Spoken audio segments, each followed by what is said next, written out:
প্রিয় দর্শকবৃন্দু, আসসালামু আলাইকুম। আশা করি যে যেখানে আছেন ভালো আছেন, সুস্থ আছেন। হাদিসে এসেছে কিয়ামত বা শেষের জামানায় এমন কিছু নারীর আবির্ভাব ঘটবে যারা পোশাক পরে কিন্তু নগ্ন বা বিবস্ত্রের মতো থাকে, যেমন অর্ধনগ্ন বা আকর্ষণকারী পোশাক এবং অন্যদেরকেও আকর্ষণী করে। এদের জন্য ইসলাম কি হুঁশিয়ারি দিয়েছেন চলুন জেনে আসি। এদের সম্পর্কে বলা হয়েছে যে তারা জান্নাতে প্রবেশ করতে পারবে না, এমনকি জান্নাতের সুগন্ধও পাবে না। অথচ জান্নাতের সুগন্ধি অনেক দূর থেকে পাওয়া সত্ত্বেও এই বেহায়া নারীরা পাবে না।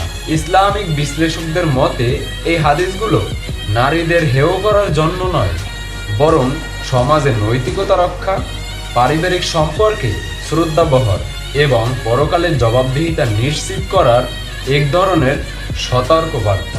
প্রিয় দর্শকবৃন্দ, ভিডিওটি ভালো লাগলে বেশি বেশি শেয়ার করে দিবেন এবং ইসলামিক পেজটিকে ফলো দিয়ে রাখবেন এবং ইসলামিক চ্যানেলটিকে সাবস্ক্রাইব করে রাখবেন। আজকে বিদায় নিচ্ছি, ফিরবো নতুন কোনো ভিডিওতে। আসসালামু আলাইকুম ওয়া রাহমাতুল্লাহ।